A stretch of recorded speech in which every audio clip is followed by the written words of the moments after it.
Kızlar Ansamblı'nın solistleri Bilal ve Melisa.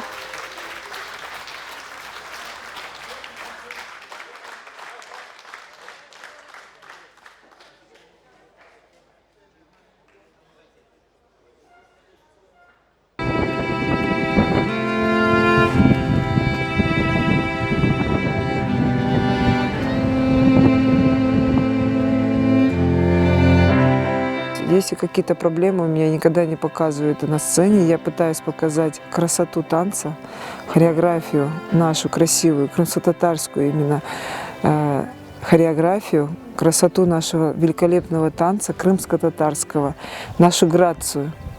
Вот на сцене я передаю именно характер этого танца. Было, что я палец поломала прямо на сцене, но дотанцевала, никто это не понял, поняла только я после. Ну, нормально. Если я выхожу на сцену, я забываю обо всем. Насколько себя помню, столько и танцую. С детства, с самого малого детства я занимаюсь хореографией, именно крымско-татарской хореографией. Приехав из Узбекистана, это было в 1989 году, я записалась в кружок Яшиляда. Мне очень хотелось танцевать. Я увидела объявление и записалась. При школе у нас был коллектив Эльзара Баталова и мама Зера Ханум. Преподавала также Гонджелер коллектив крымско-татарский. Я и туда записалась. Ходила в 2 коллектива.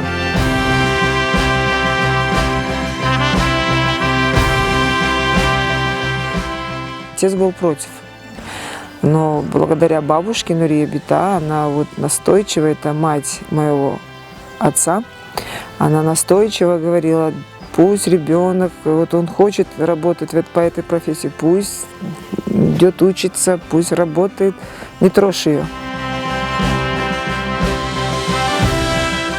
У меня очень долго не было детей, у меня есть подруга, и она говорит, давай соберем тебе коллектив, работай с детьми, мозги не засоряй свои. С 10 детей, 10, 15, как сказать, душу вкладывала в этих детей, я понимала каждого ребенка. Вы знаете, через какое-то время у меня появились свои дети, сразу двойни. Поэтому я понимаю детей, каждого ребенка. Вот у меня коллектив, я каждого ребенка понимаю по взгляду, каждого, по именам, все. Я, когда работаю с детьми, я получаю такой адреналин. И энергетика от детей идет очень положительная. И мне никогда я не устаю, когда работаю с детьми. И я, наоборот, раскрываюсь больше, и мне хочется больше сделать и больше поставить постановок.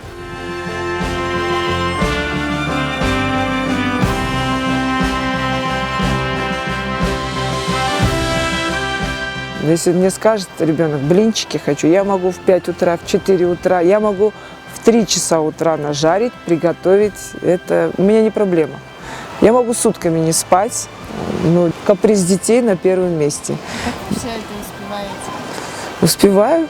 Вот адреналин детей. Муж очень хорошо к этому относится, он это уже привык, поэтому у меня муж такой очень капризный в еде. Он одну еду 2 раза не ест, и мне приходится готовить несколько блюд. У меня когда маленькие были дети, у меня такая коляска была двойная. Я одной ногой качала, другой у меня катались манты, поэтому одновременно все. Я говорю, жизнь прекрасна.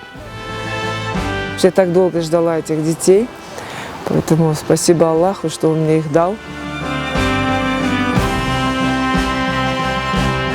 Когда они родились, жизнь для меня вообще поменялась. Вы знаете, я по-другому стала смотреть на жизнь.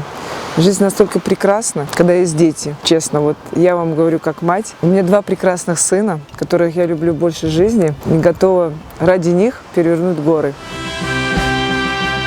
Я ушла, уже видно было. Мне уже нельзя было танцевать, потому что, извините, двойня, уже положение было. Ну, я как родила, через месяц я вышла на сцену. Как раз у Аблязага юбилей был, помню. И я работала уже на сцене, была в форме.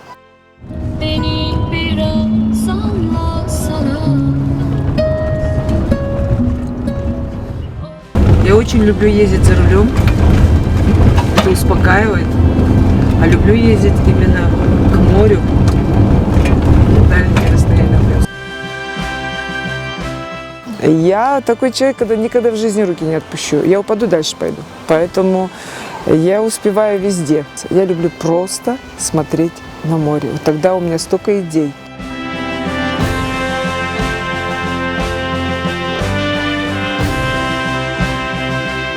Жить и наслаждаться каждой минутой.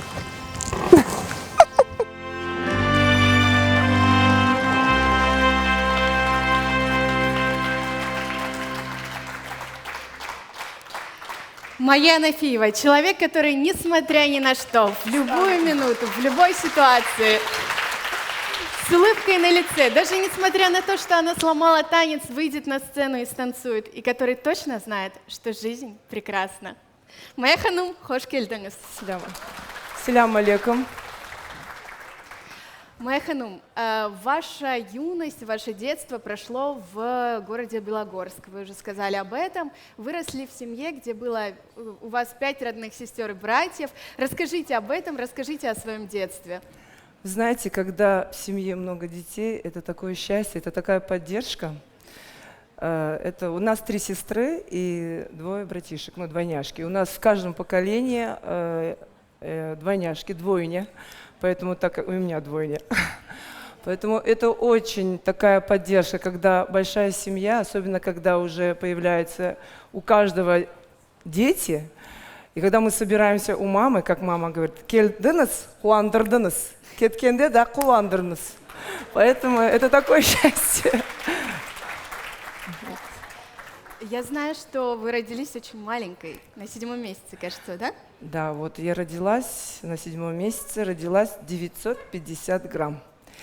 И у меня есть караковая шапочка такая, колпак, это от дедушки. В этом колпахе меня забирали с роддома. Я такая маленькая была, очень маленькая, ну вот такая большая, высокая стала. Уже с детства, видишь, я борюсь так, с детства так. Поэтому... Майя ханум, мы знаем, что танец покорил вас с самого детства. Расскажите, кто был вашим учителем, кто научил вас именно азам крымско-татарского танца? Знаете, когда мы переехали в 89-м году в Харасу-Базар, у нас бабушка раньше переехала, в 87-м году, и купила дом в Белогорске, Харасу-Базаре. Мы переехали туда. И я прочитала объявление, набор в крымско-татарский хореографический, музыкально-хореографический ансамбль. Он был вокально-музыкальный и хореографический. Это ансамбль Ешаляда, он при Дом культуры, государственный был. И я пошла в школу, и там также набирали набор Зераханум, ансамбль Гонжелер, детский коллектив. Я и туда записалась. Поэтому мне было... В школе я ходила в Гонжелер, а в субботу-воскресенье у нас были репетиции в Дом культуры. Поэтому Рустем Ага Бей, Рустем Ага, он танцевал раньше в Хайтарме. Он был очень взрослый. Саулсон, он настолько передавал вот этот колорит крымско-татарского танца, но у него была травма ноги, он был на костылях. И настолько он объяснял, и вот насколько я впитывала вот эту всю красоту нашего танца, и мне было очень интересно. Все репетиции, я ни одну репетицию не пропускала, но со временем я потом стала репетитором ансамбля Ешаляда, помогала Рустем Ага. Вам было тогда 15 лет? Да, я работала рядом с Рустем Ага. Все азы хореографии крымско-татарской мне показал Рустем Ага, каждый элемент кисти, каждый элемент ног. Все это он так объяснял, рассказывал о каждом танце, что такое явло, что такое хоран. Каждую музыку вот он рассказывал. Вот хоран, когда хоран танцуется, аграва, что такое аграва, как надо ее станцевать, этот танц, насколько мы дети, и вот эту информацию мы черпали. Мне было очень интересно. И я вот решила, когда приезжал ансамбль Крым в Харасу-Базар, так сидела на первом ряду. Ой, как бы в этот ансамбль попасть, вот вырасту, отучусь и пойду. Вот у меня мечта всегда была, я смотрела на Джемиля Ханум, на Мунир Ага, настолько вот солисты ансамбля Крым, и я вот смотрела на них, прям вот как, вот просто смотрела, наслаждалась именно вот этой красотой танца. И потом в 1996 году началась ваша карьера в ансамбле Крым. Да, но я сначала, после того, как я закончила школу, я поступила в Крымское училище культуры, именно на народное хореографию. Ну, вот именно в 1994 году был первый вот сбор именно крымско-татарской народной хореографии. У нас был урок. Это вот в 94 году. Но мы буквально больше полгода у нас был курс, 9 человек. Но так как у нас преподавала Джамиля Ханум, так как очень много концертов было в ансамбле «Крым», они уезжали, очень гастролей много было. И потом нас соединили с другим курсом народным. И мы, когда выпускались, мы просто народники выпустились, народной хореографии. Ну вот так. И потом Джамиля Ханум вас Да, пригласила. вот когда я закончила училище, Джамиля Ханум предложила прийти в ансамбль «Крым». Я хочу поблагодарить ее. Она познакомила меня со второй семьей. Вот, в 96 году я пришла в ансамбль «Крым». Меня пригласила Джамиля Ханум. Расскажите вот об этом. Первые репетиции, атмосфера, как это было, как встречали тогда на Вы концертах? знаете, я когда пришла в ансамбль «Крым», это был 96-й год. У меня гастроли были, первые гастроли в Белоруссию. Я познакомилась с такими людьми. Это моя вторая семья. Честно, я вот до сих пор работаю в ансамбле. Насколько люди работают, там такие люди теплые, они приняли меня в семью.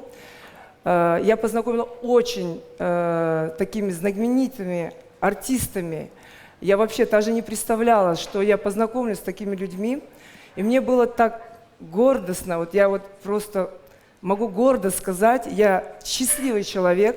Я счастлива всем. Почему? Потому что я попала в такой коллектив, и вот сейчас я работаю в этом, танцую в ансамбле «Крым», артист балета. Я горжусь своим ансамблем, что в этом ансамбле такая атмосфера. Вот я познакомилась, есть один человек, я о нем еще скажу попозже, с Рустем Меметовым, с Гульзара Ханум, с такими артистами, как Мунир Аблаев. Вы знаете, Мунир Аблаев, когда я стояла рядом, молодая, он такой, как орел стоит, я такая, ну неужели я с ним рядом танцую? Для меня это было, я вот просто, у меня душа, настолько я черпала всей энергии этой, мне было, я, как сказать, была счастлива. Потому что это моя вторая семья. Я настолько полюбила этот ансамбль, и они меня так приняли. Вот пусть музыканты, вот каждый человек, который там работает, я люблю каждого по-своему. Вот я еще, знаете, что там были танцоры, которые, оставив все в Узбекистане, приехав сюда, это вот у нас Эльмира Меджитова, Назире Эмир, они, оставив все, приехав здесь, Эрнест Бей, вот создавали именно нашу крымско-татарскую хореографию, нашу культуру, поднимали здесь. Ну, на квартирах жили, я вообще удивлялась, они живут на квартире, дети там, как вообще это, ну как? Для меня, вот, у меня были глаза вот такие, честно, они жили без зарплаты, они ездили на концерты, я тоже туда же вот ездила, но я-то жила в доме с родителями, а это, представьте, бросить все, это многого стоит, вы знаете, это уважение каждому артисту, который работал в ансамбле в то время. Это многого стоит, я хочу сказать. Я каждому большой поклон хочу сделать.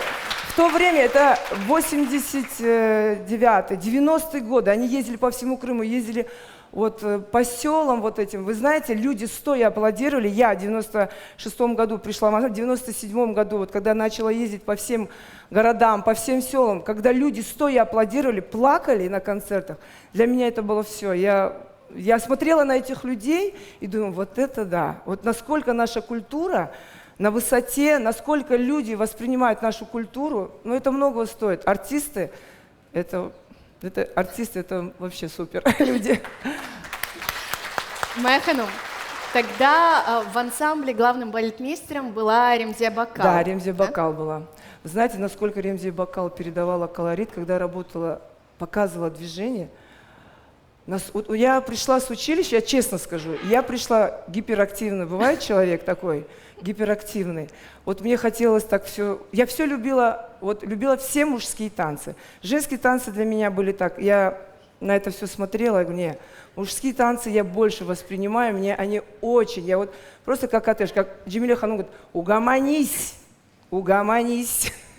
И мне хотелось вот танцевать именно мужские танцы, мне нравилось, поэтому... Следующая важная эпоха в вашей жизни – это создание ансамбля «Йылдызлар».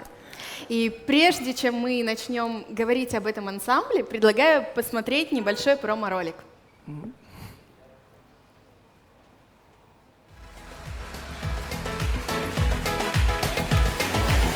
Sizce bakınız dostlar, yıldızlar hiç görünmey. Onlar hepsi sana da parıldap bekler. Ki bakınız dostlar, yıldızlar hiç görünmey. Onlar hepsi sana da farkında bekler. Sizce oyunlarını can yürekten bağışlar. Vakitleri ile daima yaşar. Ki oyunlarını can yürekten bağışlar. Faziletleriyle daima yaşar. Yıldızlar, yıldızcıklar bizim adımız. Kırım vatandan çıktı bizim namımız. Yıldızlar, yıldızcıklar milli oyunlar. Gece gündüz oynap yıla kıvanç bağışlar.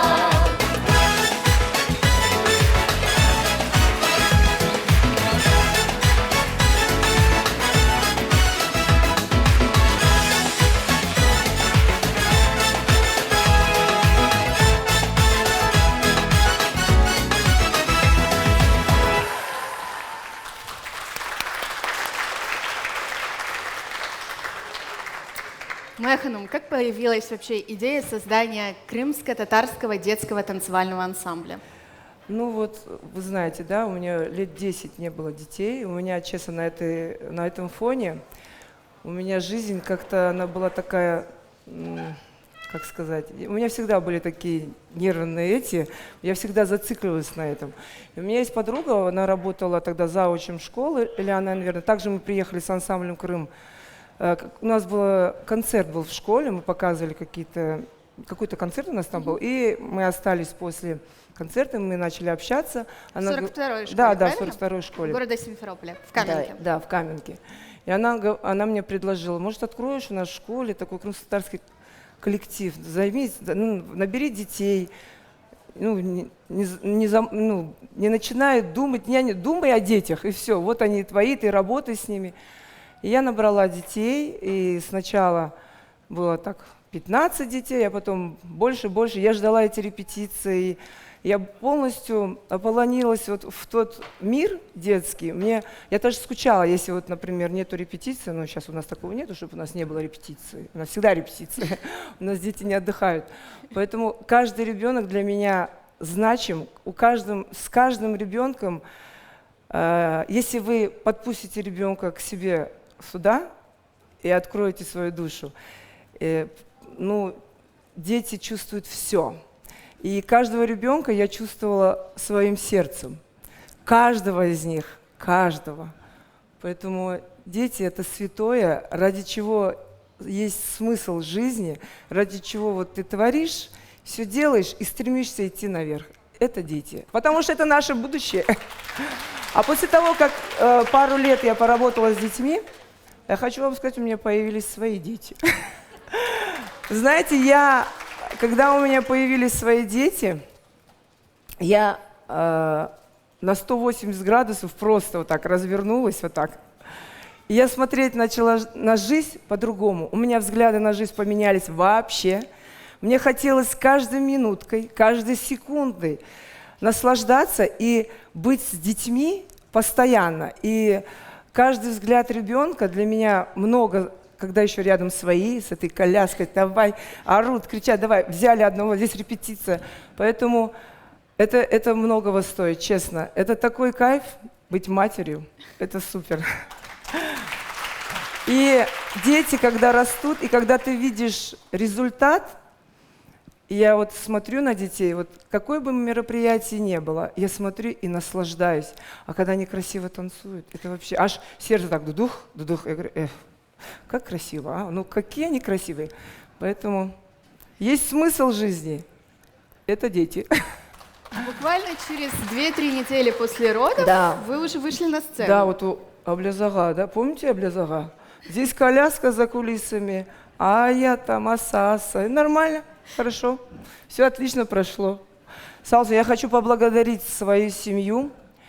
Благодаря им, это большая помощь. Вот поэтому я сказала, когда много детей, это супер. Молодые, слышите, больше 5, надо 5, можно 6, можно 10. Чем больше, тем лучше. Когда вот у меня сестра помогала, мама вообще постоянно у меня. Мам, надо помочь. Мама постоянно была со мной. Бабашка Раметли тоже постоянно был со мной. У меня очень родители помогли мне. И помогает до сих пор мама, братья, сестры постоянно со мной.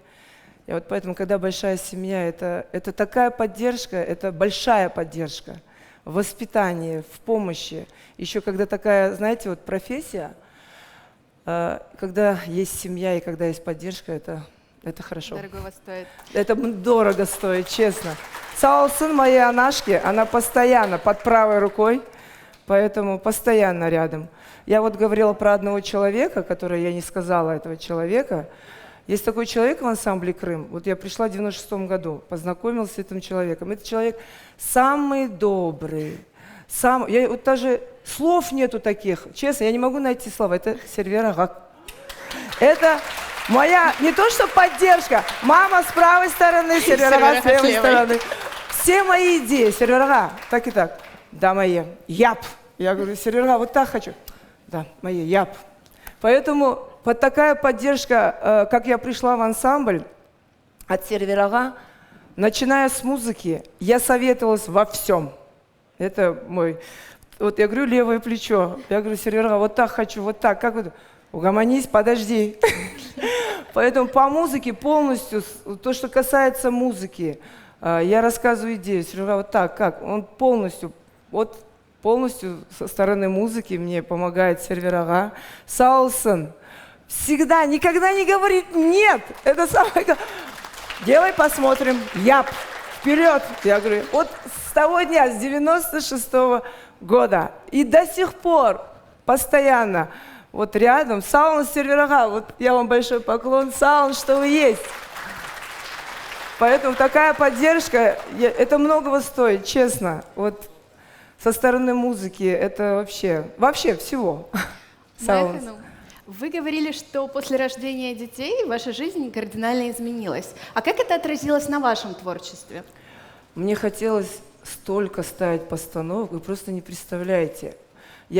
Красота нашего Крыма, мне хотелось столько. Я вот начинала с танца Симург, Бах-Куше. И вот почему-то мне птица захотелось вот ставить.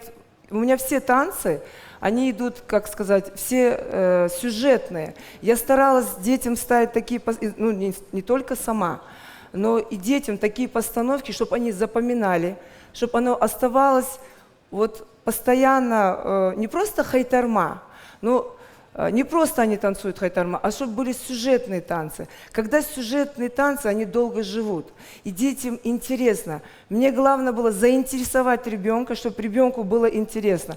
Большую роль в жизни, вот именно по постановкам, Джан Лысес, Саун Сельзара Ханом, Саун Лиля Ханом. Вот Джан Лысес, Тат Лысес. Вы знаете, как я очень щепетильно к этому конкурсу подходила. Мне хотелось сделать что-нибудь такое детское, такое, чтобы запоминающее, чтобы каждая постановка, насколько запоминающая, оставалась у каждого зрителя, у каждого ребенка. Но я старалась сделать музыка, костюмы, бутафория. Я подбирала все, чтобы это оставалось в душе у каждого. Я думаю, получалось, да, наверное? Да, однозначно. Саун Эльзара Ханум. То же самое, Эльзара Ханум. Вот так, делай. Ну да, Майя Ханум, хорошо. Я поблагодарить хочу Сауну Эльзара Ханум. И вот группой, вот именно продакшн, ребята, Кемал, ну все ребята, Саунус, но они никогда нет не говорят, честно. Муж говорит, да, Майя Ханум, вы угомонитесь когда-нибудь? Но они никогда нет не говорят. Никогда не говорят нет. Всегда да. Давер Ага меня уже, Давер Бей меня терпит.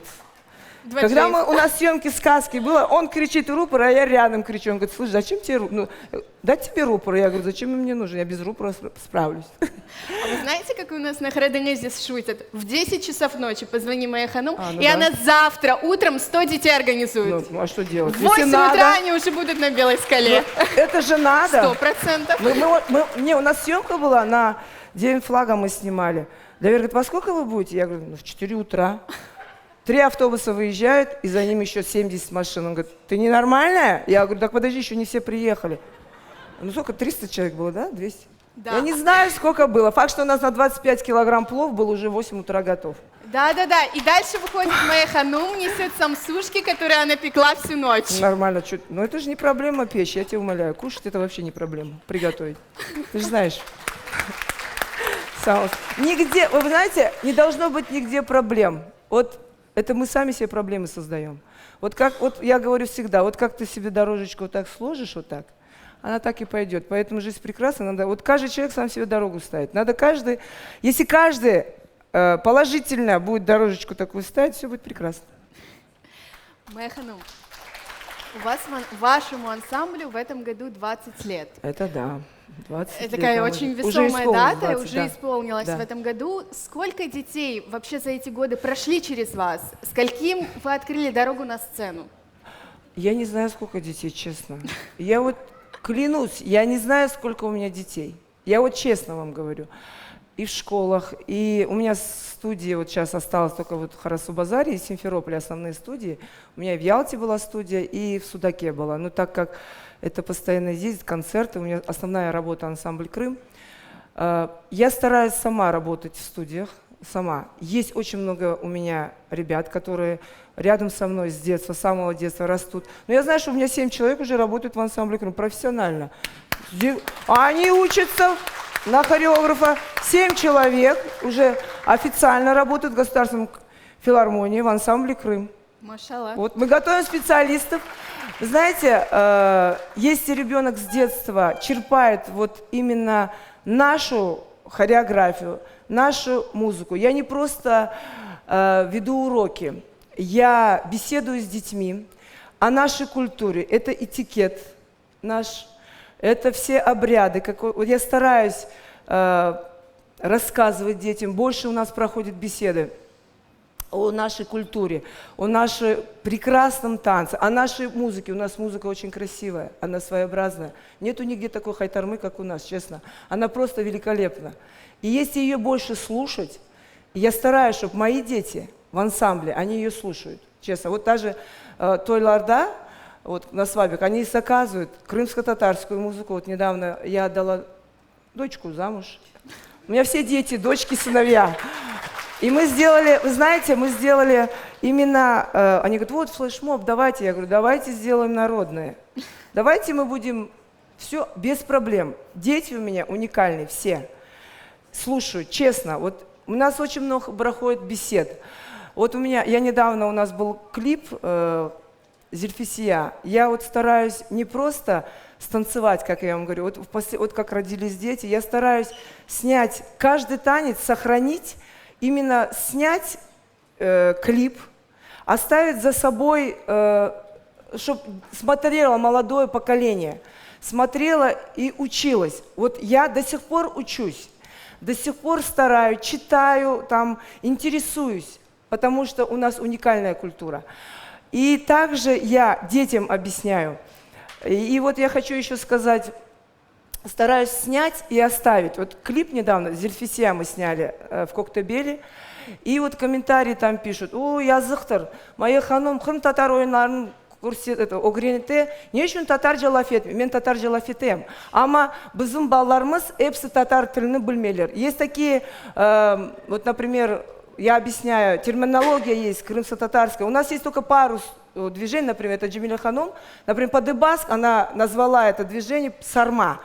Перед тем, как объяснить ребенку, я, например, говорю, Падыбаск, это терминология, народная хореография, она одна по всему миру, название, я не могу другое придумать.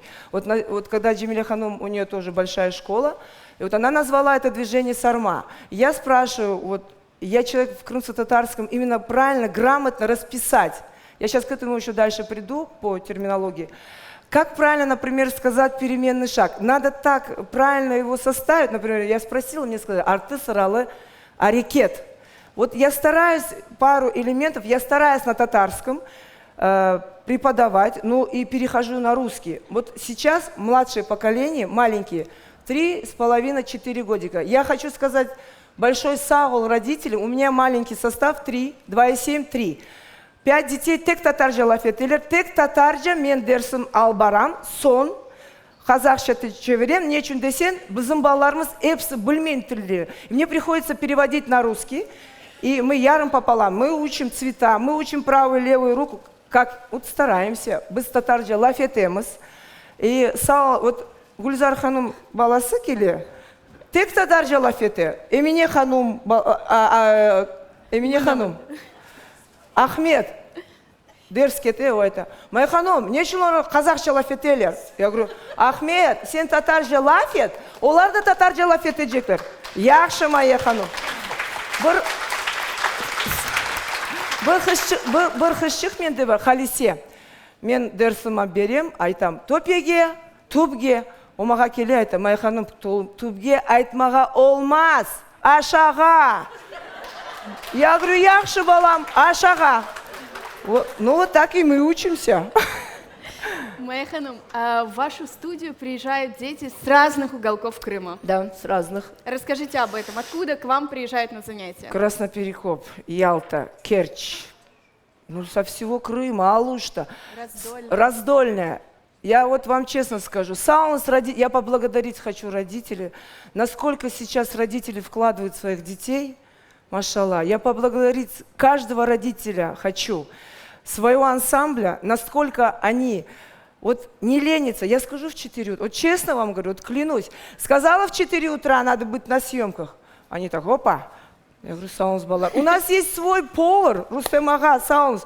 Я говорю, Рустем, я не знаю, как ты это сделаешь, но ты в 9 часов ты должен приготовить кушать, 200 детей. Он говорит, все, Майя Ханум, понял. У меня семья своя, у меня семья ансамбль Крым, и у меня семья это Йылдызлар. Родители, дети, мы живем в одном контемпе. Я благодарна всем родителям, всем друзьям. Саунс, я самый, счастливый человек.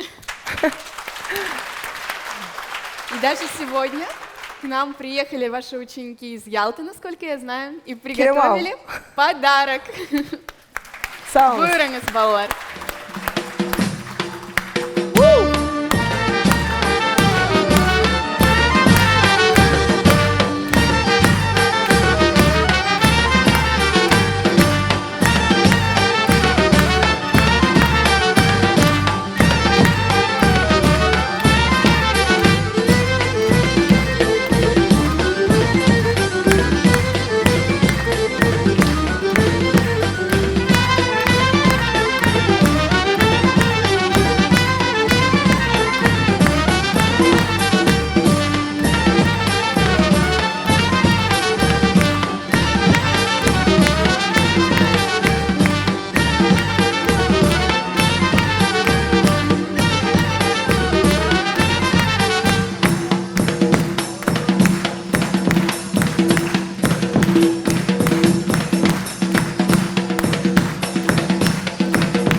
Машалла.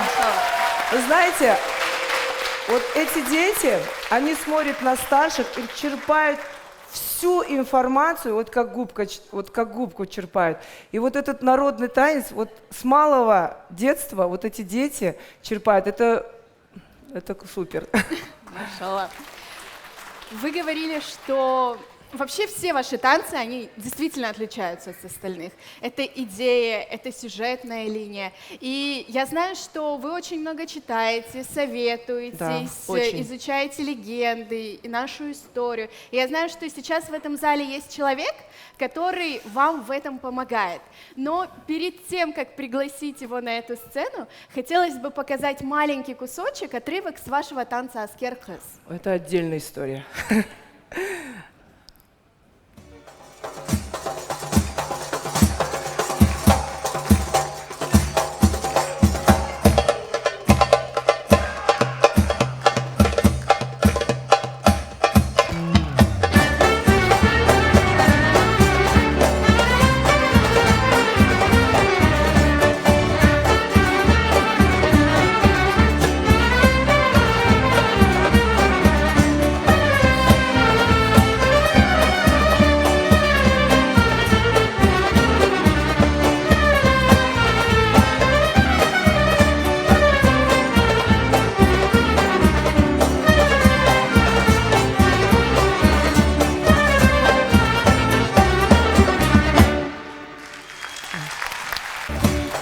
когда я ставила этот танец, честно сказать, я сначала на Джан Лысес поставила на детях.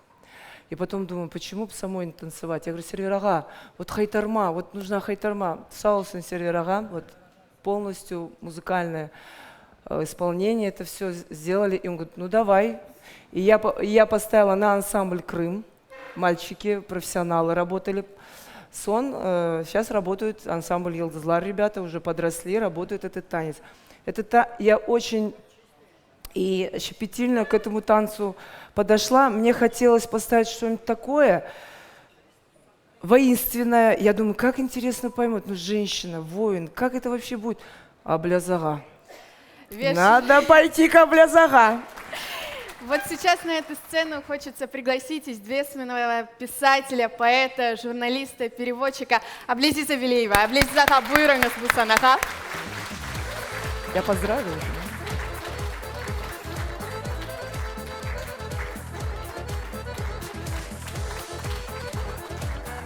Селям алейкум.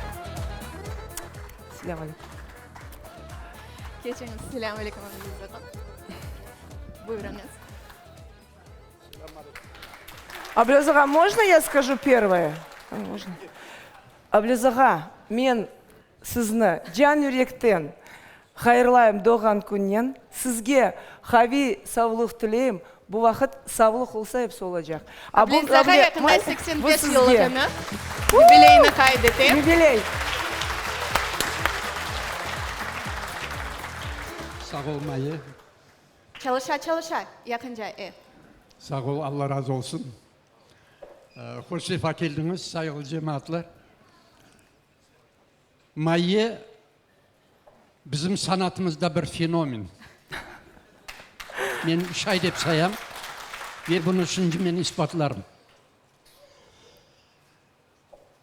Bizde iki tane profesyonel ansambl var. Haytarma, Kırım ansamblı. Lakin ikisi de folklor ansamblı. Buna kompozitörlerimiz ne kadar yer yazalar. Olsun Edip Hasanov, Fevzi Aliyev, Server Kakura ve başkaları. Lakin o zemanevi yırlarını icra etken bir profesyonel kolektif yok. Son Server bir gün müracaat etti bana, Ablazzağa dedi. Kırım ansamblinin yanında estrada gruppasını açsak nasıl bakasınız? Ben o vakit Kırım Radyosu'nda Sabahlar Hayır degen Şaka Koratalı iştiru alıp baraydım. Siz dedi Şaka Koratalar aytırsınız ve programmanı alıp bağırsınız. Ben ise zemanevi yırlarını icra ederim ve bizim baletli gruppamız olur. Yaxşı dedim. Böylelikle Kırım ansamblinin yanında estrada gruppası 10-12 adamdan ibaret pida oldu. Hatta memurumuz yani administratör ona kahve degen ad koydu. Niçin kahve? Kakura Veliyev. İkisinde. Öyle etip biz bütün Kırım'ı, Ukrayna'nı, Rusya'nın Krasnodar ülkesini aylanıp çıktık. Bu kolektif 10 yıl çalıştı. 10 yıl.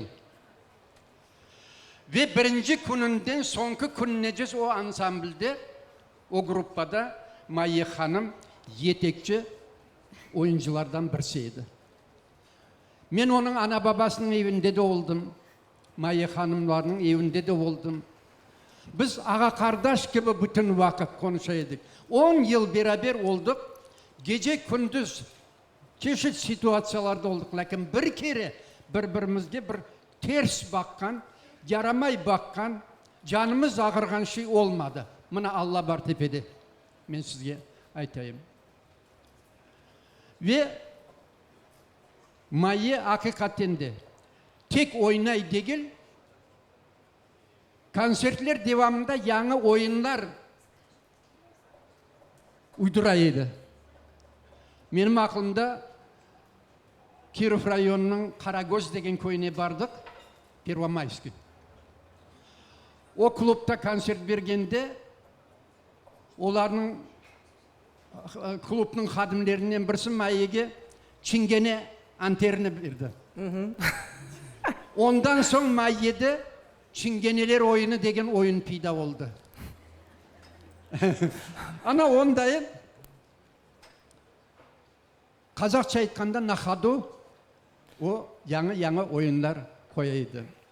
Ama bazı Майені vakıfları- башқа балетмейстерлерден, хореографлардан айырған бір şey o тематический ойындар қоя.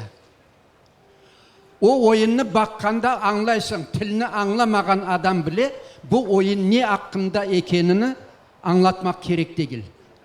Ана ондайын тематический oyunlar қоя. Ve bu pek yaxşı, tarihte kalacak şey ve o bir dene değil, 10 dene değil, bekinde yüzlerinin ondayın oyunlar koygandır.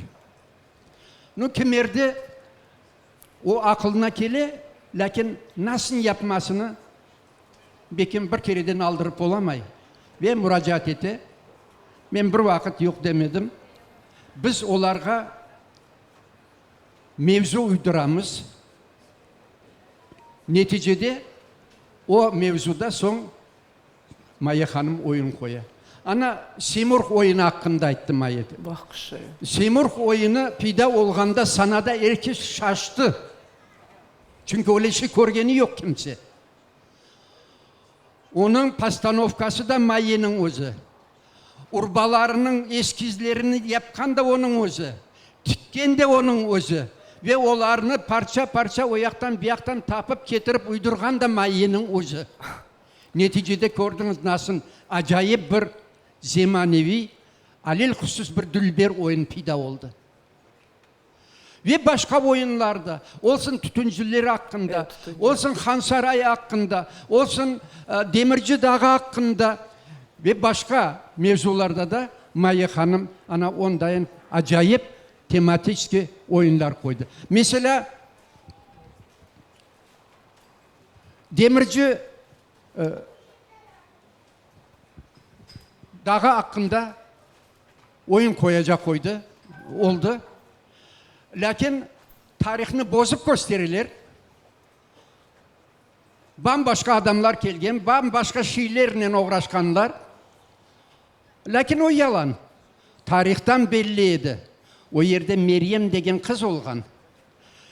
Demirci Dağı'nda adamlarımız yani yerli halk evvel ezelden demir dökken.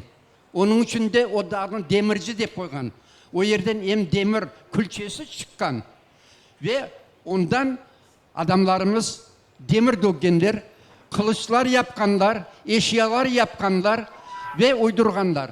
Ve o yerini basıp almağa kelgende Meryem degen kız çıkıp özünün beyaz anasını, kıyığını ortağa köterip atkan, iki tarafta toktağan. Ana ondayın. Ve bu hakkında son Maya oyun koydu. Ve ben yazdım. Demircide demir döger, mert Kırım Tatar. Kılıç, süngü yaptılar, yaptı baltalar. Demircini almak istep kelgende düşman. Demircinin kızı Meryem yol kesti şu an. Dep okula sana ardından ve oyun başlay. Ana böyle etip mevzu oyunları yani tematik oyunlar pida oldular. Ya olmasam Baksaray hakkında. Acayip bir dülber oyun olup çıktı. Onda da o hanlar hakkında, hanların kızları hakkında hikaye etmek gerek. Ve aferin men hanzadelerim, kızlarım, meleklerim, sizsiz benim işanç, isteklerim, bütün varlığım ve umutlarım, sizge armağandır benim varlığım, bütün devletim, bütün hanlığım ve oyun başlay. Ana böyle etip Maya Hanım pek çok oyunlarını böyle tematik yaptı. Yapa ve ben umut ettim. Ablazağa yapacağım da. Çok Evet, yapacağım. evet, yapacaksın. Bir yapacaksın. Sen şimdi bu yolga düştün. Onun için Maya'ya şimdi onlarla, yüzlerinin onun şegirdleri endi özleri hoca olup başladılar. Profesyonel sanada oynaylar. Tutkan işiniz ondan kesin. Sağ olun. Allah işinizni kolay getirsin. Bu yolda devam etiniz. Çünkü halkımız evvel ezelden sanatqa sevda bir halk olgan. Barsın o balalar profesyonel sanada oynamasınlar. Lakin toylarda, jiyinlarda ortaga çıkıp, mına bu şimdi oynagan yigit kızlarımız gibi Dülber, Tantıminen toşelgen oyunlarını oynaganda endi olarga başkaca bakasın. Endi o halkka başkaca bakalar onu yapganda. Men eminim eğer bu oğlançık ileride öz işini devam ettirse, taşlamasa bu işini, bizim Hayri Emirzadelerimizden birisi olur. Ve men ona da uğurlu yollar tileyim. Çok sağ olunuz. Sağ olun. Olunuz, Olga Zaha. Zaha. Sağ olun. Çok sağ olunuz. Sağ olun. Bu bakşış Maya Bu başı Hanım'dan. sizge Ablazağa. Anda çok şiir yazarız. Sağ olun sizge. Sağ olun. Çok sağ olunuz.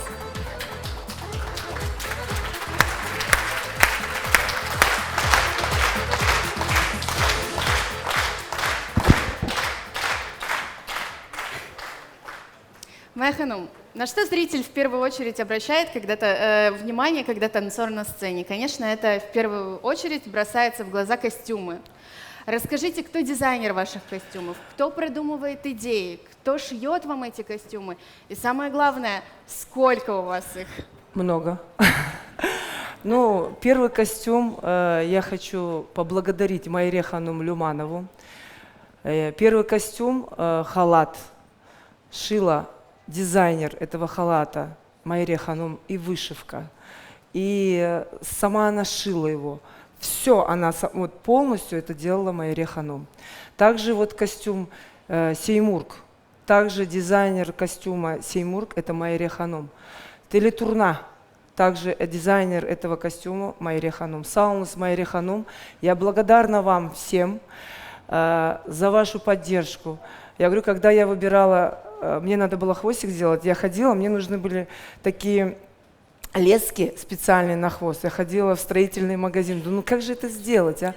Пошла такая, стою, беру вот эти жгуты, проверяю, ну как же он будет подниматься вообще, как это все сделать? А продавец стоит, у вас все нормально? Я говорю, да нормально, я говорю, здесь мне нужно. Я пришла Майре, рассказываю, Майре, ты представь, я вот так встала с этими жгутами, она говорит, да ты так и стояла. Я говорю, а что делать? Надо же знать, как это поднимать, как оно будет подниматься. Поэтому с Саусом Майре Ханум я советуюсь с ней. Поэтому первый костюм, это бордовый халат, сделала мне Майре Ханум. Остальные костюмы, все, которые у меня есть, я делаю сама эскизы детям. Детские костюмы все, я также делаю эскиз сама. Всех костюмов. Мне интересно, я смотрю. То, что касается... У меня своя команда, честно сказать, я не одна. Я нарисовала, я показала. Отдельно человек вышивает. 2 человека вышивают. Это Зарима Ханум и Илина Ханум вышивают. Отдельные портнихи, которые это все шьют. Это одна команда, одна семья. Ночью, я говорю, мне надо ночью, 2 часа ночи. Так уже 2 часа. Я говорю, я привезу, завтра надо готово, чтобы было. Майя Ханум. Я говорю, да нормально, нормально, давайте, девочки. Это Эльмира Ханум, днем и ночью шьет. Поэтому портнихи у меня, вот как одна семья, говорится же. Одна вышивает, другая шьет. Вот это ночью перевозка этих тканей. Поэтому Саунсен Хазлар, группа поддержки такая сильная. А то, что касается, я сделала эскиз, остальное работают люди, поэтому... Эскизы все мои, детские костюмы все мои, ну и также вот остальные тоже мои эскизы, все костюмов. А какой костюм ваш самый дорогой? А вот сзади меня. Это самый дорогой. Ну, у меня очень дорогие костюмы, понимаете? Если Какая их стоимость? Ну, больше 100 тысяч выходит костюм. Сеймург у меня костюм очень... проходит реставрацию. Да? Каждые полгода он проходит реставрацию. Реставрация очень дорогая. Поэтому финансовая сторона, но это, вы знаете, это не важно. Важно то, что на сцене, когда ставишь постановку, должно гармонировать все. Развитие, кульминация, постановка, это все. Ну, костюм. Каждый танец у меня, у каждого танца свой костюм. Я не могу, например, танцевать в этом костюме этот же танец, танцевать тым-тым, а потом станцевать другой танец. Нет, у меня каждому танцу свой костюм. И я себя, дискомфорт у меня, если я танцую в этом костюме другой танец. Я вот вхожу в образ, в этот костюм, я не могу в этом костюме другой танец танцевать. Вот, например, пусть будет это талитурна, я не могу станцевать в другом костюме. Если я ставлю постановку, я подхожу к этому очень серьезно. Костюм – это важный элемент в танце. Это лицо. Это все. Поэтому я вкладываю в костюмы очень много, потому что оно этого стоит, честно. Сау. У нас в зале есть микрофон, и каждый желающий может задать свой вопрос Майя Ханум, и она с радостью на него ответит. Буйраңыз, Эльзара Ханум. Ассаляму алейкум. Всегда интересовал вопрос, сколько стоит ваше платье, Вот ваши наряды. больше 100 тысяч вот этот костюм. Потому что я бархат заказываю, потому что здесь сама ткань дорогая, вышивка идет полностью, объем вышивки большой. Поэтому и здесь камни тоже настоящие, все пуговицы, все настоящее. И филигрань, да, у вас? Да, филигрань, да, полностью. Вот это настоящий бабушкин хушах, серебряный. Поэтому все Да, настоящее. Поэтому, честно сказать, если ты выходишь профессионально на сцену, ты должен очень серьезно подойти к костюму. Это твое лицо. Майя Ханум, не секрет, вы задали некий тон уже очень-очень давно, вот своим подходом, про который вы сейчас говорили, что все должно целостно быть. И вот эта культура именно костюма, мне кажется, пошла в большей степени от вас. Это не только дорого, понятно, это дорого, это не может быть как-то по-другому, потому что вложено огромное количество труда, это действительно дизайнерская работа, это ткани, но это настолько дало нам такой, знаете, всплеск в нашей вот именно такой хореографической национальной культуре, что мы сегодня видим вот эту вот яркость, это не такое буйство цветов. И, конечно, наконец-таки возвращение, я уверена, что наши искусствоведы только поаплодируют тому, что мы возвращаемся к своему традиционному национальному костюму, и это уже не что-то там какое-то заимствованное, а именно наше. И вы в этом первопроходец. Знаете, когда Рустем Ага рассказывал, вот я вернусь к твоему педагогу, он рассказывал историю костюму крымско-татарскому. Это было так интересно. Я сказала, вот я как встану на ноги, я сошью самый лучший костюм. И оно так и произошло. Поэтому вот. Майя Ханум, артист на сцене всегда должен улыбаться, выходить на сцену с улыбкой, несмотря ни на что, ни на какие жизненные ситуации. Какое выступление было морально самым сложным для вас? Самое за свою жизнь сложное, когда бабам Раметле Олдо, это было 3 дня ему только, и как раз вот у меня первый сольный номер, это Симург, у меня был концертная программа, 3 дня было папе, у нас был городской концерт, я вышла на сцену, потому что зритель в этом, это жизнь. Я взяла себе силу, еще сервера мне сказал, ты готова? Я сказала, да, сервера. Зритель здесь не виноват. Я справилась с этим. 3 дня было бабашки, и я вышла на сцену. Да, это у нас такая профессия. Было тяжело, морально тяжело, но я справилась. Но после какого-то времени у меня Раметли стала моя Алашка, папа, сестра. Это было в день похорон. Мы топладымыз аламыз, в обед мы собрали ее, а вечером у меня был городской концерт. Это тоже была премьера. Я не могла подвести людей, потому что если профессиональный коллектив, у меня есть свое место, я не могла подвести коллектив, я вышла на сцену, я справилась. Это жизнь. Бывает так, вот так произошло. Это самые сложные 2 концерта в жизни. Остальное, никаких преград у меня в жизни не было. И даже пальцы ломала, температура 40. Это не проблема. Но вот эта проблема была самая сложная в моей жизни. Но я справилась с этим. Это какую силу воли нужно иметь, чтобы, несмотря ни на что, выйти на сцену, станцевать? Я уверена, что у вас был вариант отказаться от выступления. Я не могла подвести людей, потому что вторая семья – это был ансамбль. Я знаю, я профессионал своей работы. Я знаю, если нету одного человека, это пятно, это не могла подвести балетмейстера, но никак, потому что на мне это ответственность. У меня были сольные номера, но я этим справилась, потому что я человек, который сделаю все, чтобы было комфортно всем, а там остальное — это мои проблемы. Поэтому... У нас в зале есть вопрос. Да, Буйрангас. Румейса ханым. Передайте, пожалуйста, микрофон. Селям алейкум, моя ханым. Алейкум селям.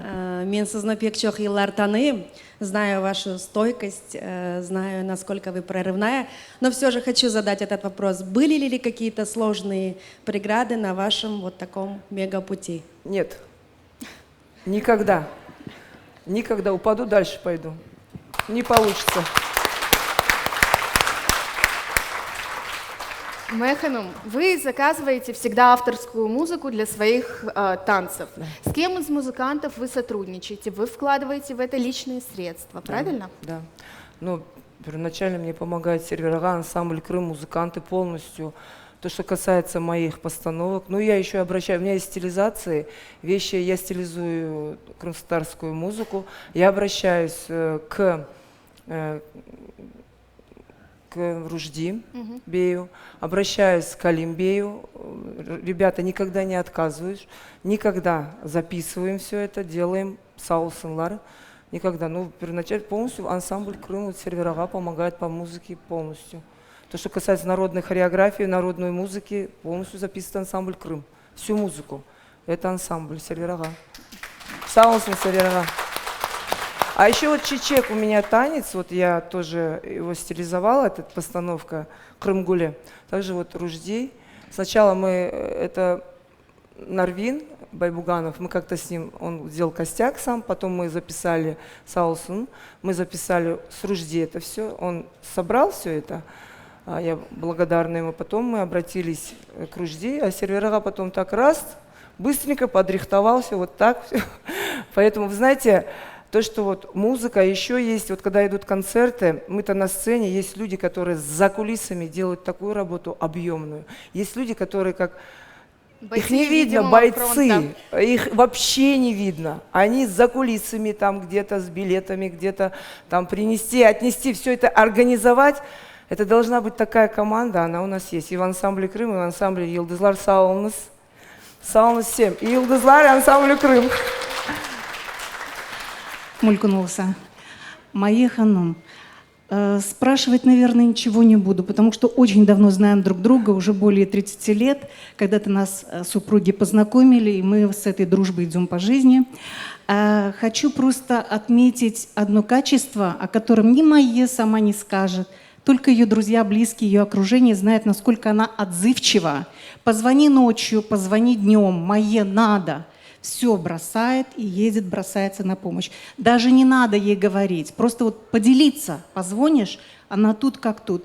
Это очень ценное качество, мы его ценим, и вот это хотела сказать.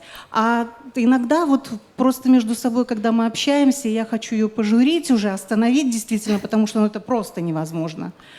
Я говорю, Селимеша. Жизнь прекрасна, надо жить. Говорю, Селимеша, Селимечегым. Я ее Селиме называю, потому что я знаю ее бабушку по рассказам моей соседки, это близкая племянница, родственница рассказывает. И вот у меня моя ассоциируется с Селиме Челебиевой. Но это не просто так, она внучатая племянница Селиме Челебиевой. Продолжает ее дело. Когда я шила первый костюм, вот, Саунас, я шила первый костюм, первая примерка, Майя ханым говорит, слышишь, а случайно Селиме Челебиева тебе никакой родственницы не дает? Я говорю, да нет, это моя бабушка. Она мне говорит, а что ты молчишь? Она просто рисовала картину Селиме Челебиева, она мерку мне делает. Слушай, у вас даже скулы похожи. Я говорю, да? А? Вот это Майя говорит, а что ты молчишь? Я говорю, я не молчу. Я говорю, это моя бабушка. Поэтому... Сейчас в зале сидят и ваши коллеги, и музыканты, и вот Энвер Бейдюльгеров на первом ряду у нас. И у нас чисто случайно у него в руках оказалась скрипка. Может, экспромт будет, Майя ханым? Ну, я без проблем, я только за. Энвер Бей, скажите, я прям мне если легче вы готовы... станцевать. Я говорю, Гулизар, это говорить надо, давай что-нибудь станцуем, а? Даже на концертах, я говорю, Сиджилил, не давай мне слова, я не буду говорить. Майя ханым, и так получилось. Случайно. Честно, говорить не люблю, танцевать люблю. Вот вы долго сидите. А вот, да, надо станцевать, без проблем.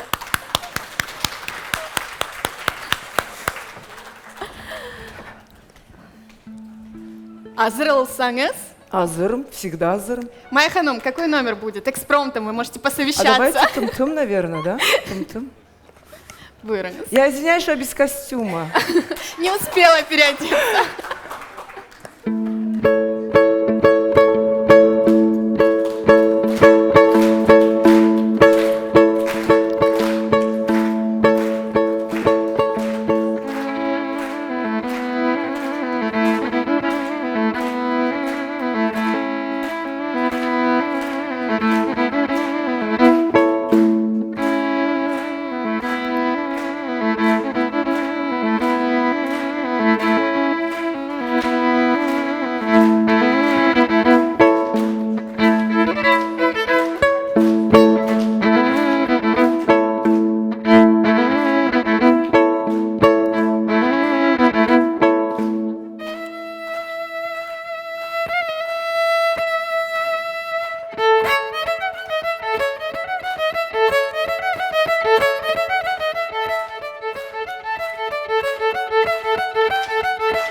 Майя Нафиева, Энвер Бейдюльгеров. Саунд. Саунд. Саунд, Азота. Саунд. А ты менің қызым. Ты менің қызым. Ой, Саунд. Ой, Саунд. Бумага? Бумага? Саунд. Саунд. Саунд. Саунд. Сау, Жанна, сау. Сейчас вот забыла, возьмите, пожалуйста. Саунус.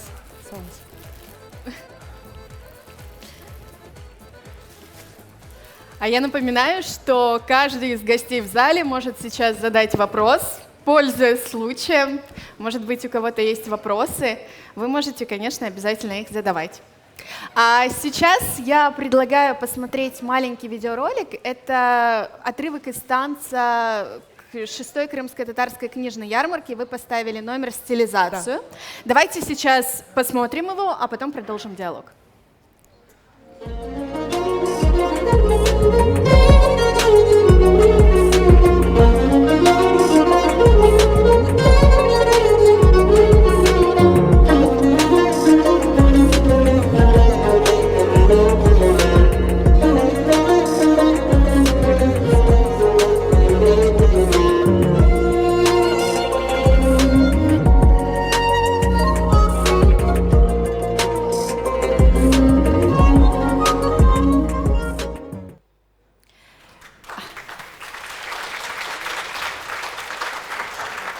танец Юрек Дуйгусе это был, и он тогда, мне кажется, покорил всех. Во-первых, вы были в непривычном для вас образе, для зрителя образе. Зритель увидел вас как-то по-новому. Скажите, как вообще создавали этот танец? Знаете, мы должны идти в ногу со временем. Я за народную хореографию крымско-татарскую, но детям нужно делать стилизацию. Стилизация – это неплохо. Поэтому у меня есть танцы, которые я делаю, смешиваю с классической хореографией и с современной хореографией. Это неплохо, если ходишь в народную хореографию, и еще одновременно ты посещаешь, например, гимнастику, пусть будет гимнастика, пусть будет современная хореография. Оно друг дружке не мешает. Мы должны идти, развиваться во все направления. Я стараюсь, чтобы мои дети развивались во всем направлении. Вот у меня девочка Илина, она закончила, она сейчас специалист именно по современной хореографии. Самая сильная в Крыму, крымская татарка, я хочу сказать, Илина Юнус. Я с ней танцевала на творческом вечере, на полотнах танцевала. Она тогда ребенком, сейчас подросла. Я горжусь этим ребенком. Я вообще горжусь с каждым своим ребенком. Каждым из них. Есть и вот Мавиле у нас закончила, Мамутова, она именно гимнастка с разрядом. Также она продолжает, она не только занимается хореографией, вообще она будет медик. Вы понимаете, у нас сейчас дети идут все в мед. Очень мало кто идет в хореографию. Но я вам хочу сказать, они не бросают танцы, они ходят и на хореографию. Я говорю, я ничего не знаю. Учите, когда хотите, берите с собой, делайте конспекты. Некоторые на концертах сидят, конспекты пишут. Завтра надо сдать. Я говорю, пишите. Ну и у нас репетиции всегда. У нас нету выходных никогда. Да, дети? Я правду говорю. Они со мной вместе. Я говорю, честно, на час. Ну, у нас час переходит, у нас репетиции не идут час, 5 часов. Дети, вы что, устали, что ли? Маханум, давайте по программе как-то 5 номеров подряд. Я говорю, ничего, дышите как хотите. Это ваши проблемы, ну, правда. Ну, это же молодое, это же тело молодое, вот и должны двигаться. Я с вами вместе танцую, ничего страшного. Поэтому я говорю, мать, прыгай, так и вы также должны со мной прыгать.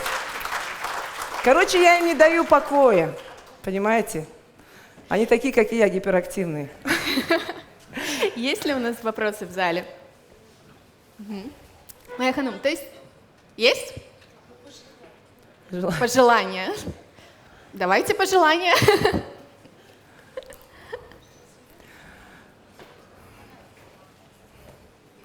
Вопросов моих вообще быть не может. Только пожелания сил, позитива, энергии.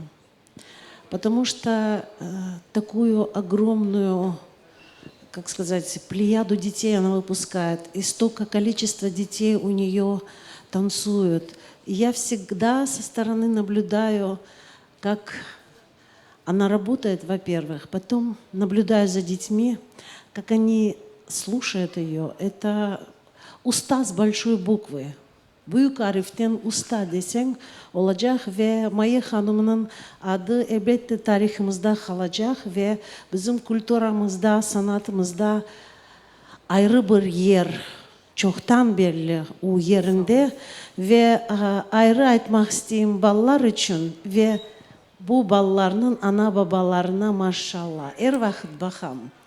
Nasıl onlar hepsi bilirler öz işini, öz verilgen vaziyetini, то есть bilirler ne yerde ballarını gerek getirmeye perdenin ardından, ne yerde almak gerek, tez temizlemek, sananın artını maşallah. Elbette bu bağlı hocalarından.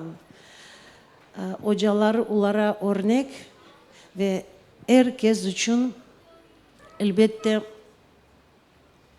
Numune. evet. Onun için elbette havi sağlık ve her vakit yanımızda olmamızı isterdik. Muvaffakiyetler Maya Hanım. Sağ olun. Hürmet ederim, seviyorum. Maşallah. Ben de seviyorum. Sağ olun. Sağ olun. Çok sağ olun. Моя ханум, вы работаете в ансамбле «Крым», Да, в это ансамбле основная «Юлдызлар». работа. Преподаете в университете, в Крымском инженерно-педагогическом имени Февзия Кубова. Да, 10 Помимо лет. этого работаете в 2 школах, выступаете на свадьбах, Можете одновременно быть в 3 разных местах и при этом везде все успеть. Скажите, как? В чем секрет? Я уже сказала, жизнь прекрасна. Как ты сложишь ее, так оно, как ты график поставишь, успеешь везде. Вот я работаю в университете 10 лет. Я хочу сказать одно. Сейчас я готовлю, Аллах сметится. Я хочу выпустить именно методичку. Еще будет видеоматериал. Я именно делала открытые уроки. В том году у меня были открытые уроки в КИПУ. Я делала специально крымско-татарская хореография. Это не были танцы, а именно азы хореографии. Это эксерсис, это середина станка, крымско-татарского станка я делала. И к этой методичке будет прикреплено видео. Я хочу в этой методичке расписать полностью азы крымско-татарской хореографии, первоначальные, как держать ручки, как прокручивается кисть, на каком уровне должны быть руки у мальчиков, у девочек. Очень много ошибок у наших начинающих специалистов. Они в этом не виноваты, честно скажу. Мы, насколько взрослые, мы черпали это сами, находясь, потому что мы еще танцующие танцоры, черпаем это. Молодые специалисты заканчивают университеты, они на медали заканчивают, на красные дипломы. Они в этом не виноваты, нету нигде информации. Я делаю мастер-классы, у меня проходит, больше нужно делать мастер-классы для молодых специалистов. Есть грубейшие ошибки. Все ребята, кому делаю замечания, они прислушиваются, спрашивают, приезжают ко мне в студию, есть коллективы, руководители приезжают в студию, пожалуйста, двери открыты. С 9 утра до 4 вечера идут занятия, с 3 до 20 лет у меня классы разбиты все. Некоторые ребята приезжают, присутствуют на уроках. Я хочу именно эти методички выпустить, чтобы ребята пользовались этими методичками. Это вот у нас если бы у меня была бы такая методичка, я была бы рада, потому что азы эти нужно знать, крымско-татарской хореографии.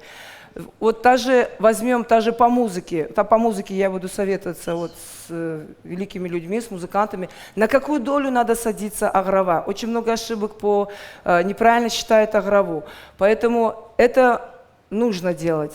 Поэтому я хочу попробовать, иншаллах, Хсметулса. Я работаю над этим, Хсметулса, вот будет первая методичка с видеоматериалом. Когда планируете выпустить? Сразу вопрос. Хсмет выпущу, вы первые будете знать. Уже работаю я над этим. Машалла, еще на скола кельса. Мне кажется, это будет очень емко. Потому что молодые в этом... На 7-ю крымско-татарскую книжную ярмарку моя ханум сейчас дала слово. Хорошо. Неожиданно.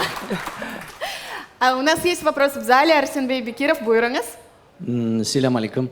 Я хотел спросить, какие планы на будущее, но, по-моему, я это уже ответила.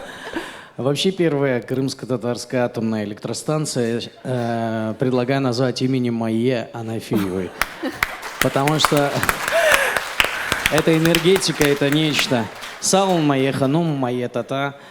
Если есть какие-то еще планы на будущее, расскажите, какую вершину вы еще не покорили, и есть ли это? И главное, это какая-то вершина или все-таки сам путь? Вот этот вот. Будем дальше двигаться, ни на чем не останавливаться. То есть какие-то планы есть, и мы там тоже, да? Конечно. У нас 20-летие коллективу скоро, слышишь? Конечно, есть. Я еще достану вас.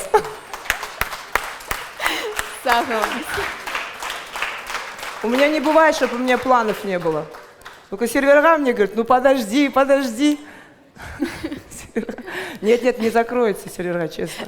Мы еще дальше будем идти. У нас сейчас есть еще один подарок от ансамбля Йылдызлар. Они подготовили сейчас танец. И я думаю, что он готов. Буйрангас, Бусанас из Лерычу. Ай-яй-яй.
Sağ ol.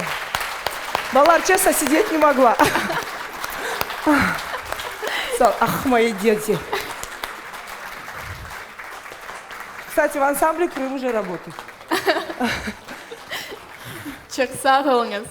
Ассаляму алейкум. Sağ olun. Sağ olun. Среди нас находится человек, о котором уже не раз было сказано во время нашей встречи. Я думаю, что как раз сейчас время дать ему слово. Руководитель ансамбля «Крым». Сервер Какура, buyurunuz. Söz sizge.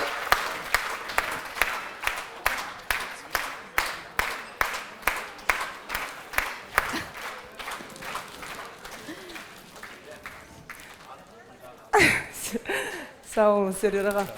Sağ olun. Sağ olun. Айтмаға çok şey var. Elbet Sağ olun. güzel bir merasim. Sağ olsunlar Karadeniz Production. Öz tekliften böyle güzel bir bayram yapanlar. Evet çoktan beri aytmak isterdik. Çünkü böyle merasimler neticelerimizni gösterir. Ve bugün bana yarın bizim yeni konsertimizin prezentasyası olacak. Ecdatlardan bu kunge. Demek şu tarihine baksak ne kadar güzel şeyler oldu, peyda oldu, doğdu. Olmayan şeyler oldu. Ben her konserte aytam. Bana Mayı Hanım 8 yerde o kadar oyunlarını sanalaştırdı. Bu oyunlar hepsi milli oyunlar. Halkın sevgen oyunlar olup kaldı. Ve kayda barsak ille sımarış ya bu asker oyunu olacak mı ya bu teli turna oyunu olacak mı diğerleri demek halk kabul etti sevdi. Ben de şaka etip aytam tabiatta kuşlar kalmadı Mayı oynamağın. Bütün kuşların oynap çıktı ve bu kuşlar da Kırım Tatar kuşları olup kaldı. Bana öyle bir tılsımlı şeyler var dünyada. Elbet Mayı Hanım'ın bugün bana Hafize Hanım da energetika çok olsun. Ben aksine aytam energetikanı biraz aşağı bu uçkası tapamayım. Bu uçka kayda olganı tapamayım. Mayı tatlı uyku degen şey yok onda. Her vakit bana böyle nefeste her vakit yeni teklifler böyle icat tarafından ve ben esas şeyini çıkarmak istedim. Bütün yapkan işlerinden çünkü neticeler degende esas bu halka fayda vermek, halka fayda oldu mu demek insan doğru yolunda çalışan ve insanı herkes sevi. Mayı Hanım bugün o kadar çok oyunlarını yaptı. Oyunlarını yapmak kolay değil. Herkes oynay. Eskiden de aytaydılar. Bütün Kırım oynay. Ama şu profesyonel şeklinde ve bu oyunlar saklanıp devamlı kalsın, devamlı olsun demek ona çok güç gerek, mana ve çok üstünde çalışmak gerek. Birinciden elbette bana bu milli kıyafet usulünde bugün çeşit türlü aytalar böyle yanı şeklinde zamana göre şeyler doğabilir. O ola kete ama her şey temelden yapıla. Çünkü eski şeyini bilsen ondan evvel bizim eski anterlerimiz nazede ona göre yanlış şeyler, yanlış çizgiler doksa demek bu doğru yolunda ve ne aytayım o hakkında çok mümkün aytmağa. Seni pek sevem, tek men değil, bütün halk seni seviyor. Sağ olun Server ağa. Ve da inşallah biz çok çalışacağız. Bir çalışacağız. Projeler pek çok. Gerçek sana Allah sağlık versin, sana senin aileni ve pek yakşı bilen balların var, 2 erkek oğlanı. Onların da Allah bakları versin. Sağ olun. Her şey adet ile yaraşa.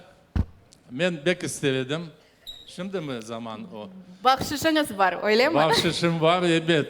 Halkını oynatmağa, mayanını oynatmağa, Evet. herkesin oynatmağa. Bu yığımın sözleri tap 20. senelerinde alıngan, yazılgan. Onun için ben bellesem bizim dedelerimiz de duygulanıp şu sözler ile yaşardı. Şimdi bizler de güzel vakit yaşayımız. Sevgi içinde hepimiz olamız. Bana Maya Hanım'ın büyük ustası olganını, büyük parlak yıldızı, halkımızın yıldızı. Sağ olun. Demek ondan da büyük bilmeyeyim, koreografiyada bir revolüsiya oldu. Bana yeni oyunlar peyda oldu. Şu oyunlar öz yerini aldı.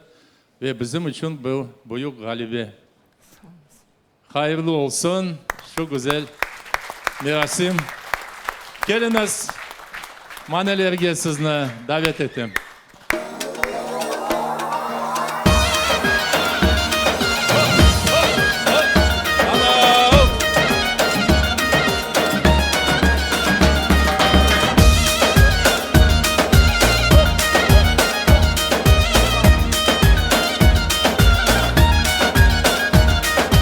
Sırtımda saz olur, güzel kızdan az olur. Sırtımda saz olur, güzel kızdan az olur. Güzel kızga gönül versin, yüreğinde yaz olur. Güzel kızga gönül versin, yüreğinde yaz olur. Selvi gibi boyun var, türlü türlü oyun var. Sen bana söz vermedin, bu işte bir oyun var.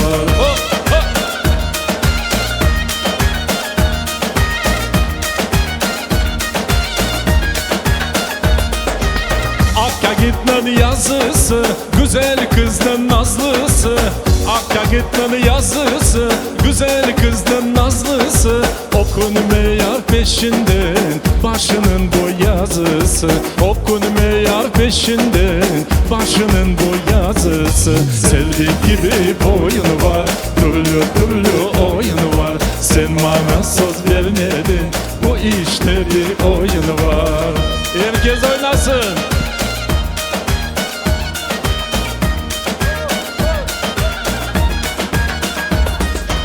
Kolları kumuş gibi, biraz uçmuş gibi.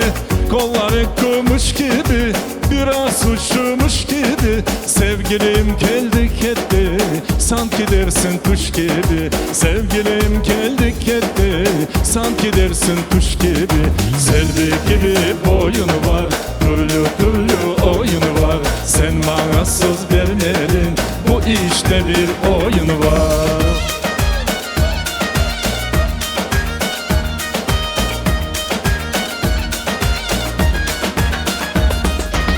Yüreğime kan doldu, budum çiçekler soldu. Yüreğime kan doldu, budum çiçekler soldu. Yar karşıma çıkan son, dünyalar benim oldu. Yar karşıma çıkan son, dünyalar benim oldu. Selvi gibi boyun var, türlü türlü oyun var. Sen bana söz vermedin, bu işte bir oyun var.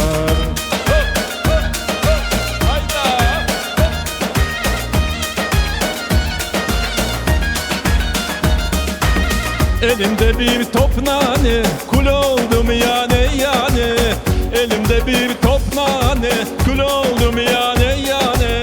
Endi benim yarem yok, oldum deli divane. Endi benim yarem yok, oldum deli divane. Selvi gibi boyun var, türlü türlü oyun var. Sen bana söz vermedin, bu işte bir oyun var. Selvi gibi boyun var, türlü türlü oyun var. Sen bana söz vermedin, bu işte bir oyun var. Selvi gibi boyun var, türlü türlü oyun var. Sen bana söz vermedin, bu işte bir oyun var. Selvi gibi boyun var, türlü türlü oyun var. Sen bana söz vermedin, bu işte bir oyun var.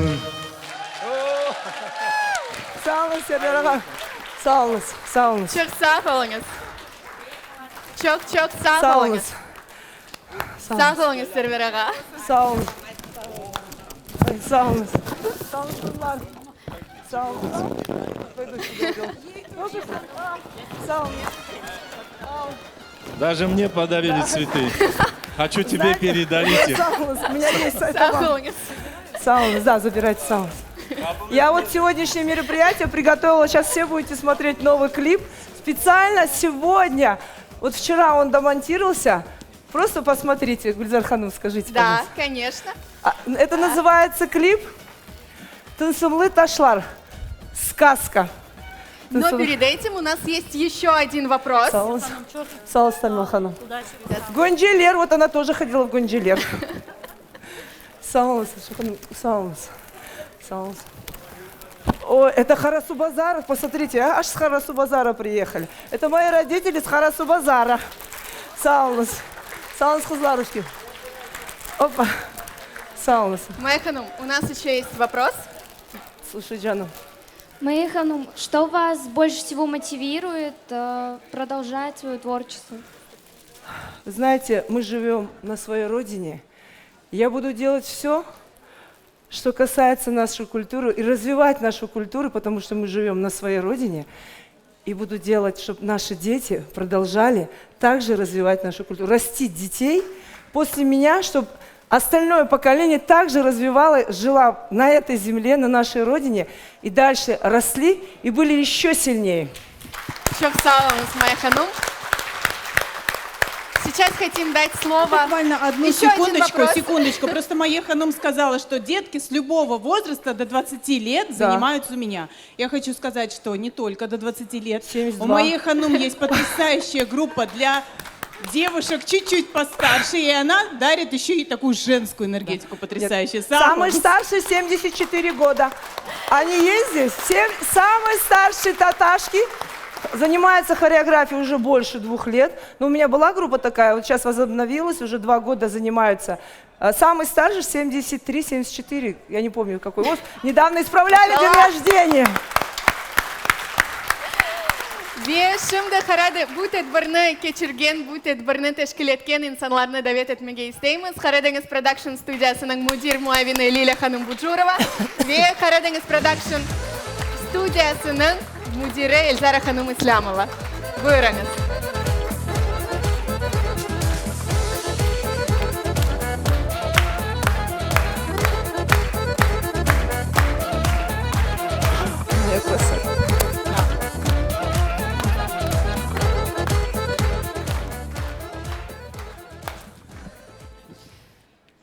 Знаете, если можно одним словом сказать, кто такая Майя Анафиева, то я бы выбрала бы слово «звезда».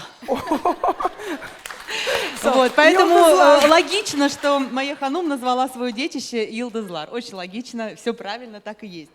Потому что Майя Ханум — это очень яркий человек, как вы видите, и мы хотели провести это мероприятие, чтобы вы тоже увидели какой-то многогранный, какой-то яркий, красивый, харизматичный, просто с неутомимой энергией человек, и который своей профессией, своим любимым делом, который мы называем прекрасным крымско-татарским танцем, таким грациозным, она, конечно, она дает нам еще чувство огромное, это гордости. Гордости за нашу необыкновенную, красивую крымско-татарскую хореографическую культуру. И Майя Ханум, которая исполняет крымско-татарский танец вот такой исконный, как он есть, классический, это, конечно, наше лицо. И я всегда помню, что когда у нас становится вопрос, кто исполнит танец крымско-татарский хайтарму, например, в таких культовых наших проектах, как был Хайтарма фильм, как ХДРДД и много других проектов, у нас даже не стоит каких-то несколько вариантов. Вариант только один – Майя Ханум. И Аллах шкур, что у нас есть вот такая наша яркая звезда.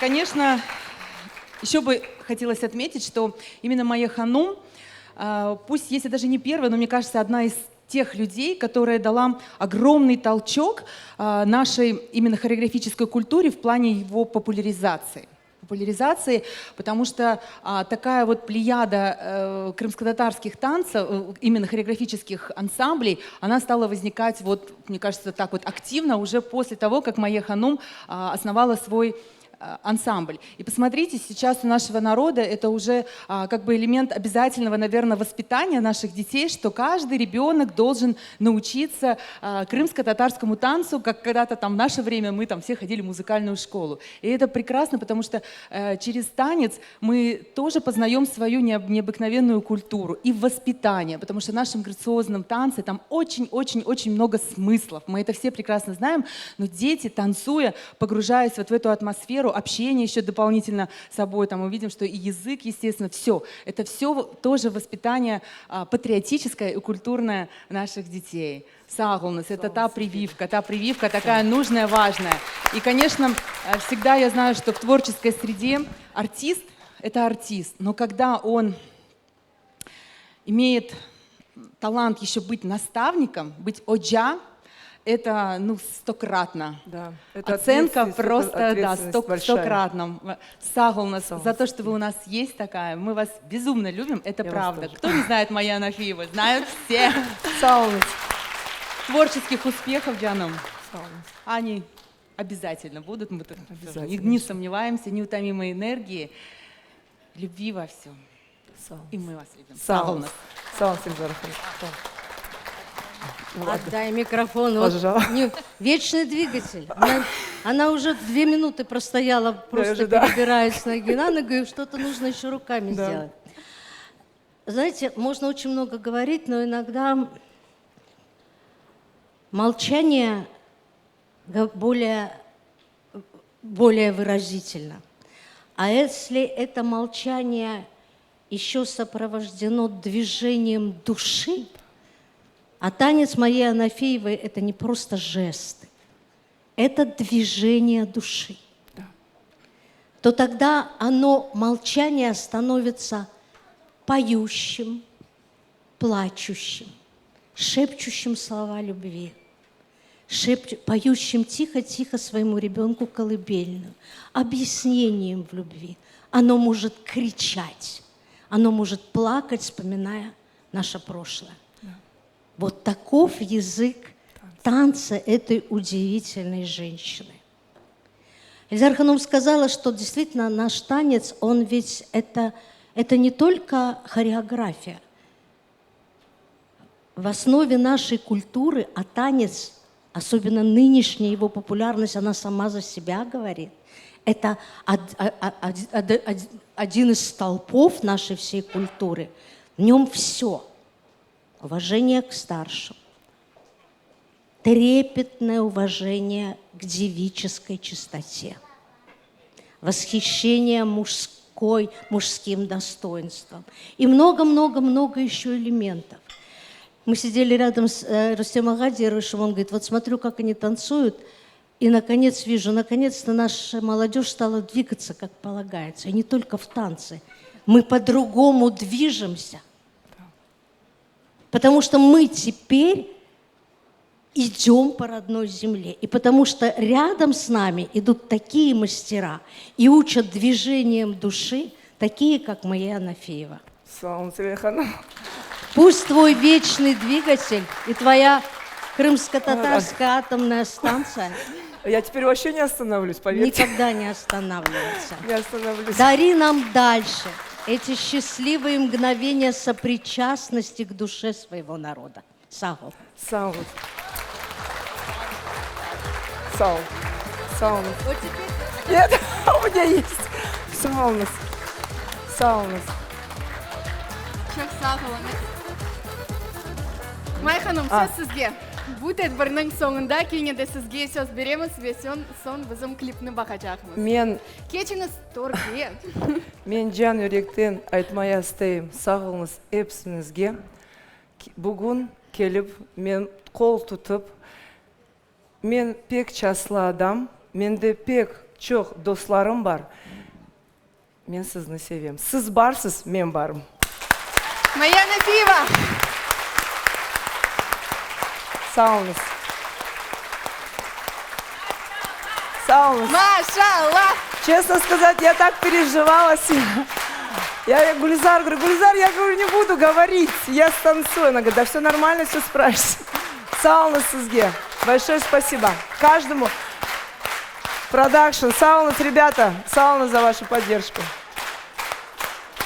Саунас Майя Ханум и тот самый клип, который Майя Это Ханум именно на готовила сегодня ночью.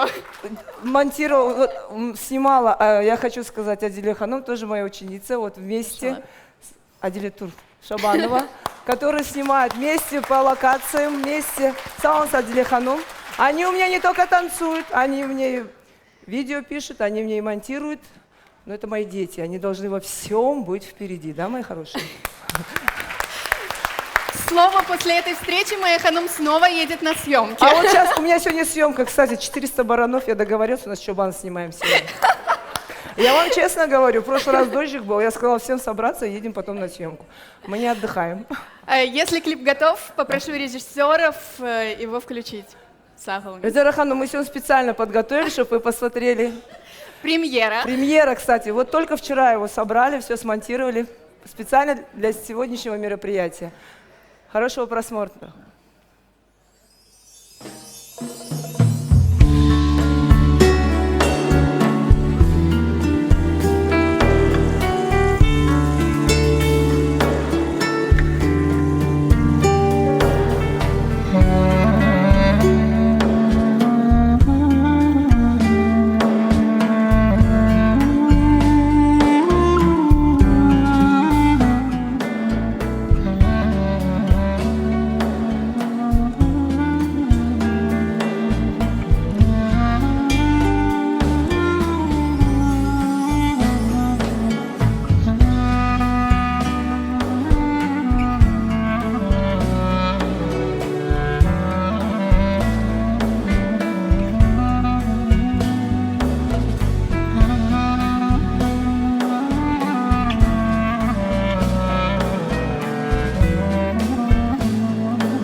Çok sağ olun за Sağ ваше olun творчество, sizlere. сağ olun за эту теплую встречу, за вашу теплоту, за вашу энергию, которую вы дарите нам. Çok sağ olun. Sağ olun. Sağ olun. Sağ olun. Gelgeniniz için çok sağ olun.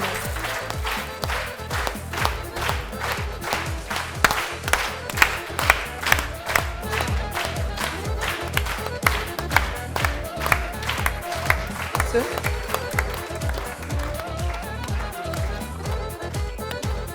Hürmetli misafirler, bu noktada bizim görüşmemiz sonuna yettik. Gelgeniniz için çok sağ olun. Bir foto resimlerini isteseniz tatlı sözlerini aytmağa vakit geldi. Aa.